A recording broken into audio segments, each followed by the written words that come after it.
two countries in the Pacific linked by routes of trade and discovery are Australia and Indonesia. The war cut off their ocean contacts, but after the war, one of the first ships to make the journey was the Esperance Bay. You may remember the newsreel back in 1945. 1,400 Indonesians leave Australia by the Esperance Bay for Java, with a government undertaking that they will not be landed at any port in Dutch hands.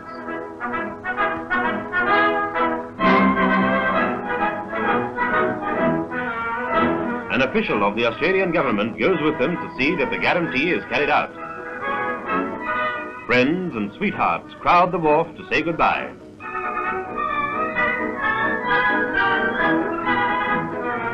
Before the ship sails, E.V. Elliott, representing the combined Australian trade unions, speaks to the men. As Federal Secretary of the Seamen's Union, on behalf of the trade union movement of Australia, I present to you this flag. Take it with you to your young republic as a symbol of the support of the Australian workers in your fight for independence.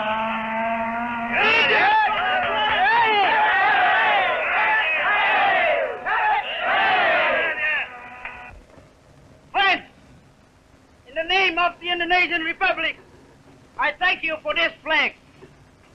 We will never forget the great help Australian labor has given us in the vital first days of our republic when we need that help most. And may Australia and Indonesia be united forever. Indonesia Merdeka! Indonesia Merdeka!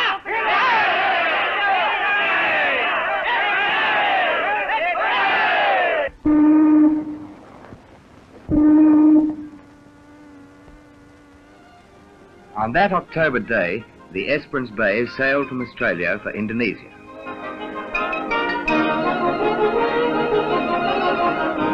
But the real story behind this journey is the story of ships that didn't sail. Let's start at the beginning. Here in Australia, we know the Indonesians well. For years, they've lived in our country as friends and fellow townsmen.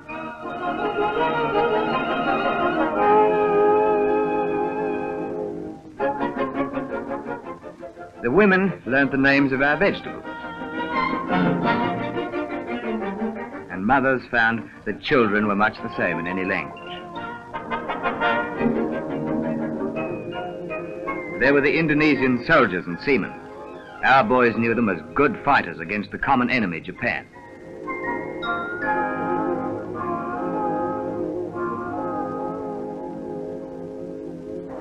At our Victory Loan rallies in Martin Place, we applauded their musicians, lending their support in thousands of pounds, as well as music.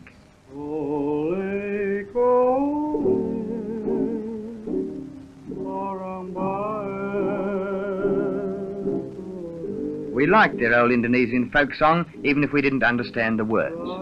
But they did. Yet here in Australia, it wasn't just the river and rice fields, the villages of their homeland they thought about, but something they didn't have before the war. Something they fought for with the Allies. Independence. The voice of Indonesia calling.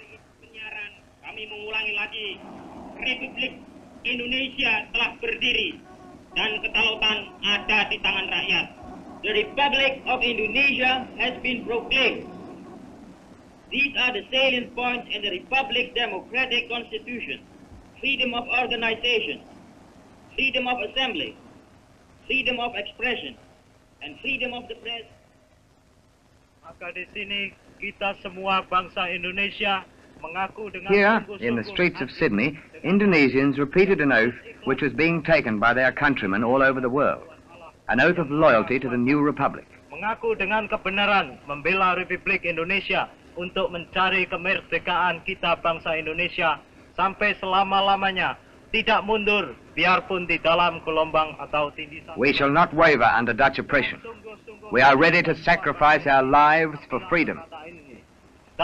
With a pure heart, we pledge our word. Dalam nama Allah, saya mengaku dengan kebenaran.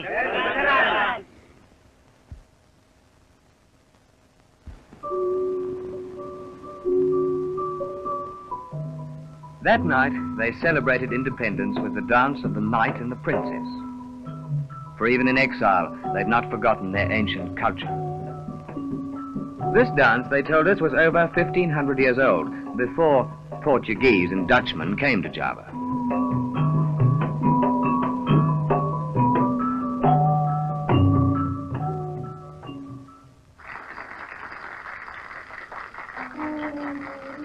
The wives and young citizens of the new republic were there too. Everyone joined in these dances. Yes, that night we celebrated. But in the morning, 72 million people took an oath to defend freedom with their lives. That wasn't just words. Look, those 72 million Indonesians live in some of the richest islands of the world. But for 3.5 centuries, Dutch colonial rulers have taken all the profits. Tin mines, the quinine monopoly, oil fields and rubber plantations. It added up to about 32 million pounds, or $100 million a year. That's quite a bit, eh? Now the war's over, they'll want to go back to making profits, and for that, they'll need ships. The ships are here in Australian harbours, in Brisbane, Melbourne and Sydney. Ships to reconquer their treasure islands, to get back their oil and rubber, their quinine and tin mines.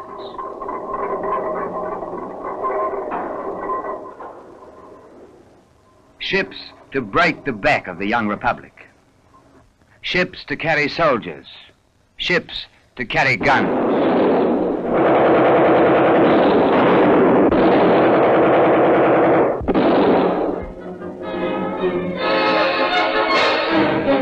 No, said the Indonesian seamen. We won't man your ships. We won't carry arms to be used against our own people. Here's our answer.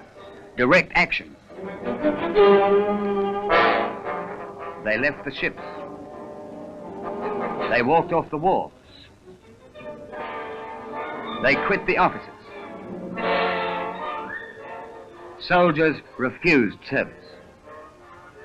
It takes courage to strike against your rulers in a strange country, but they did that. And the Japs didn't tell them what to do. 350 years of Dutchmen taught them. They got together with Australian wharfies right here on the docks while the big ships waited. They spoke in a language workers in every country understand, of bad conditions, low wages, and what those 350 years of Dutch colonial rule had meant to Indonesia. The news spread, and waterside workers came from other wharves to listen. Finally, it turned into an impromptu meeting. That's when Australians had their say.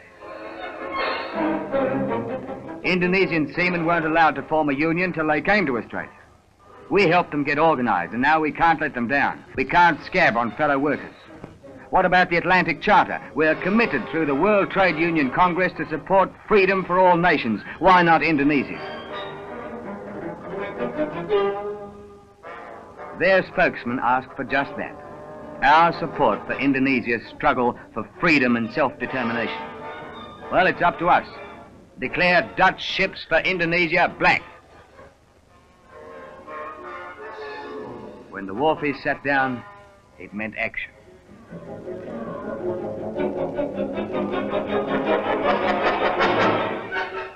Something happened on the waterfront which made all the difference in the life of a young republic.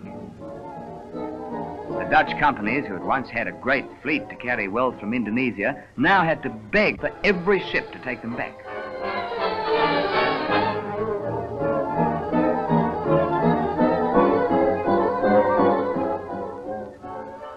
Suddenly, we heard that these were mercy ships loaded with food and medical supplies.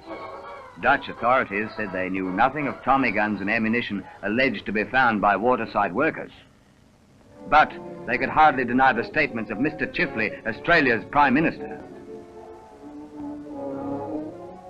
The war's over. Go back home. Australian support of free Indonesia. You fought for your freedom. Let the Indonesians have theirs. Arms, and now soldiers. 1,600 armed Dutch soldiers bound for Java, lining the decks of the Stirling Castle. Australian diggers went out to meet them, and one Dutchman who spoke for the workers of Holland supporting Indonesian freedom. Indonesia. Don't fight for Dutch imperialism. Australian support a free Indonesia. Australian support a free Indonesia. The world over. But the Dutch didn't want to hear the truth.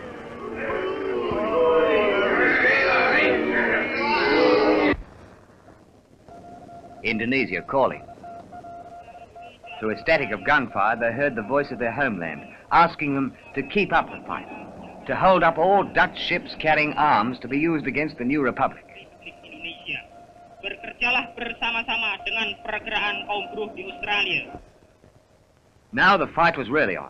Wharfies chalked up their answer and walked off ship after ship. In Brisbane, Melbourne, Adelaide, Sydney, in all the ports of Australia.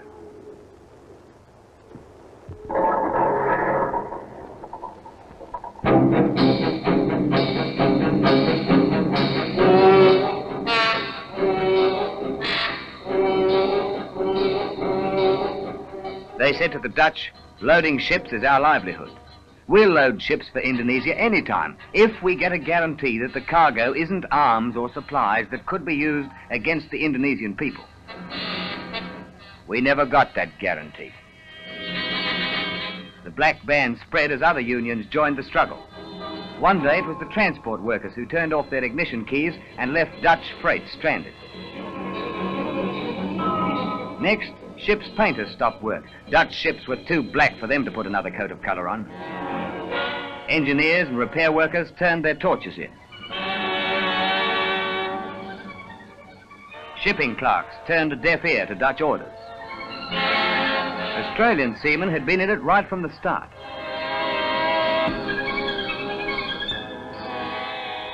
Soon, they were joined by 11 British from the crew of the Moreton Bay, who jumped ship rather than carry soldiers to Java.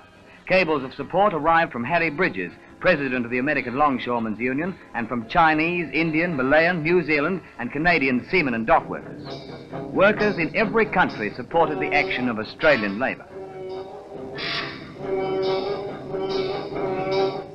Don't be fooled by the card game. Don't let them try to put anything over. We're a wake-up. So were the shipwrights, plumbers, coal lumpers, the Merchant Service Guild, firemen and deckhands unions, the storemen, packers, moulders, dockers, boilermakers, not to mention ironworkers and electricians. All along the waterfront, the ships were idle.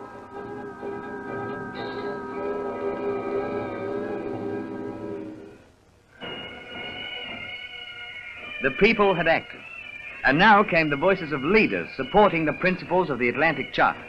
Pandit Nehru and Jinnah of India, Manuelsky and Vyshinsky of the Soviet Union, and President Woolloomooloo of the Philippines protested against the use of armed force to suppress the Indonesian people.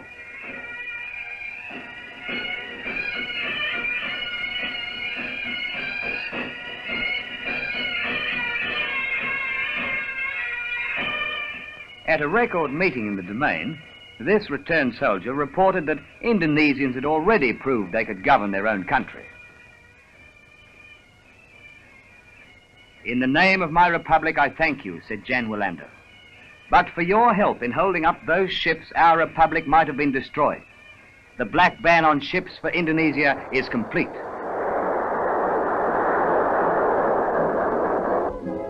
In the office of the Indonesian Seamen's Union, Max Sekantu and Tukliwon kept check on the ships that didn't sail.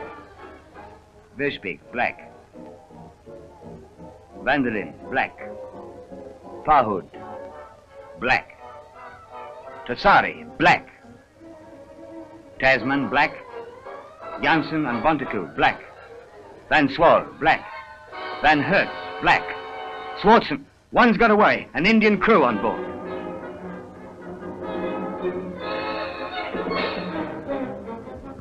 All right, so he was mad, thinking we could stop a ship. But you don't know what that one ship meant to us.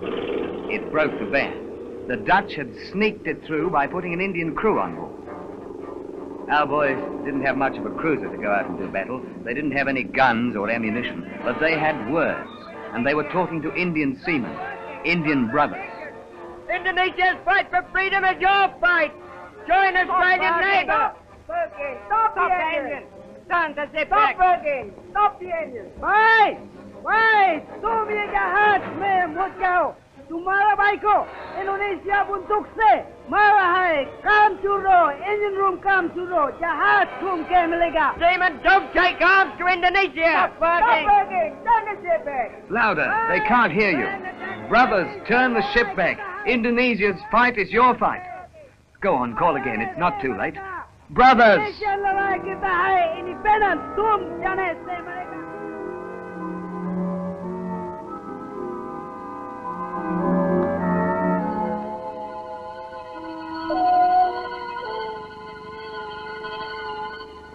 They've gone. But outside the heads to the throb of the engines, the Indians were thinking. Brothers, Indonesia's fight is your fight. Stop engines. Stop engines.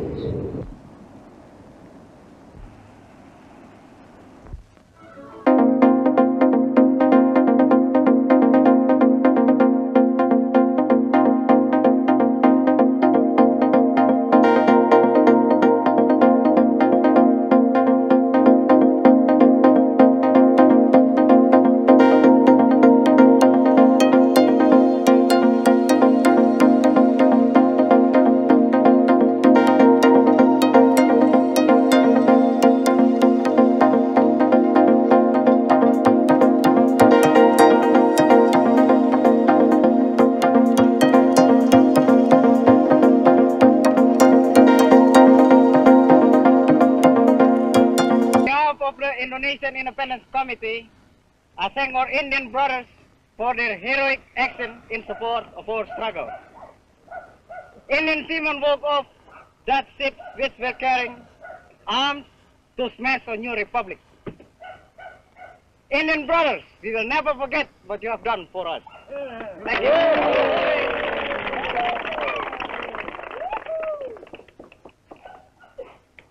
Friends, we were informed that we were to create allied troops and to take route to Borneo. But we found ourselves put on a Dutch ship carrying arms and ammunition to Indonesia, but we refused to sell them. The Dutch threatened us with a gun, but still we refused. And now we will not sail with a ship. Their struggle is our struggle. Their victory is our victory.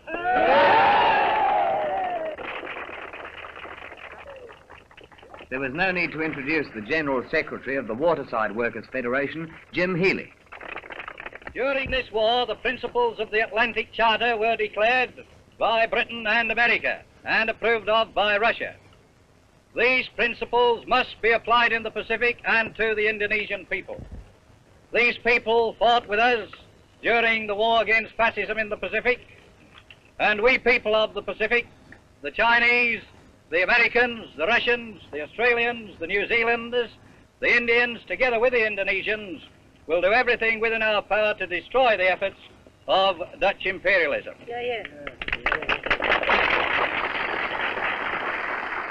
Chinese seamen had taken the hat around again, which brought their contribution to the Indonesian fund up to £1,100.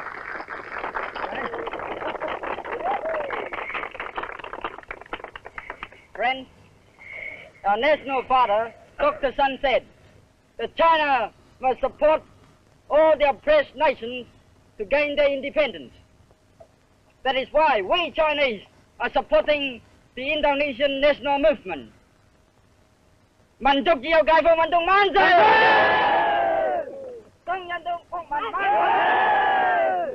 Long live the independence movement! Long live the Indonesian Republic!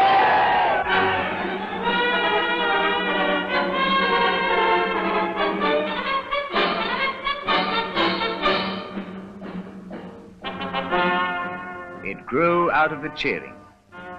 Indonesia and her allies moving forward. The people of 5 nations who had stuck together. They marched toward other battles. And below them, under the bridge, lay the ships that didn't sail. Ships that didn't sail so that a young republic might live.